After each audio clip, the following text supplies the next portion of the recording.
ಲಂಚ ಪಡ್ಕೊಂಡಿದ್ದು 30,000 ಅಂದರೆ ಈ 30,000 ಪಡ್ಕೊಳ್ಬೇಕಾದ್ರೆ ಸಿಕ್ಕಾಕೊಂಡಿರೋದು ಇಲ್ಲೊಬ್ಬ ವ್ಯಕ್ತಿ ಒಡಿಶಾದ ಸರ್ಕಾರಿ ಉದ್ಯೋಗಿ.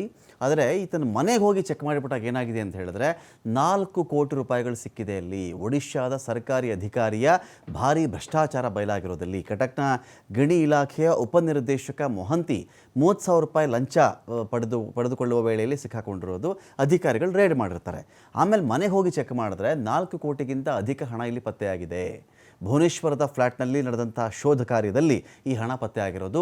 ಭ್ರಷ್ಟಾಚಾರ ತಡೆ ಕಾಯ್ದೆ ಅಡಿಯಲ್ಲಿ ಇಲ್ಲಿ ಪ್ರಕರಣ ದಾಖಲಿಸಿ ತನಿಖೆ ನಡೆಸಲಾಗ್ತಾ ಇದೆ. ನೋಡಿ, ಇದೆ ನೋಟುಗಳಲ್ಲಿ 4 ಕೋಟಿ ರೂಪಾಯಿಗಳು ಹೇಗಿರುತ್ತೆ ಅಂತ ನೋಡ್ಕೊಳ್ಳಿ. 4 ಕೋಟಿ ರೂಪಾಯಿಗಳನ್ನು ಒಂದು ಕಡೆ ಹರಡಿದ್ದಾರೆ ಈ ಥರ ಕಾಣಿಸುತ್ತೆ ಅಂತ. ಸಿಕ್ಕಾಕೊಂಡಿದ್ದು ಈ ಮನುಷ್ಯ 30,000 ರೂಪಾಯಿ ಲಂಚ ತೊಗೊಳ್ಬೇಕಾದ್ರೆ ಸಿಕ್ಕಾಕೊಂಡಿರೋದು. ಆದರೆ ಮನೆಗೆ ಹೋಗಿ ನೋಡಿದಾಗ ಅಲ್ಲಾಗಿರೋದೇನು ಅಂತ ಹೇಳಿದ್ರೆ 4 ಕೋಟಿ ನಗದು. ಇದು ಯಾವುದೋ ಒಂದು ಫ್ಲ್ಯಾಟಲ್ಲಿ. ಇನ್ನು ಈ ಮನುಷ್ಯನ ಹೆಸರಲ್ಲೋ ಬೇರೆಯವ್ರ ಹೆಸರಲ್ಲೋ ಬೇನಾಮಿಗಳ ಹೆಸರಲ್ಲೋ ಎಷ್ಟು ಫ್ಲ್ಯಾಟ್ಗಳಿವೆ, ಎಷ್ಟು ಆಸ್ತಿ ಇದೆ, ಎಷ್ಟು ಗೋಲ್ಡ್ ಇದೆ, ಎಷ್ಟು ಸಿಲ್ವರ್ ಇದೆ, ಎಷ್ಟು ಇನ್ವೆಸ್ಟ್ಮೆಂಟ್ಗಳಿದೆ, ಯಾರ್ಯಾರ ಹೆಸರಲ್ಲಿ ಬ್ಯಾಂಕಲ್ಲಿ ಅಕೌಂಟ್ಗಳಲ್ಲಿ ಯಾವ್ಯಾವ ರೀತಿಯಲ್ಲಿ ಬೇನಾಮಿ ಅಕೌಂಟ್ಗಳಲ್ಲಿ ದುಡ್ಡಿಟ್ಟಿದ್ದಾನೆ, ಇದು ಚೆಕ್ ಆಗಬೇಕಲ್ವಾ.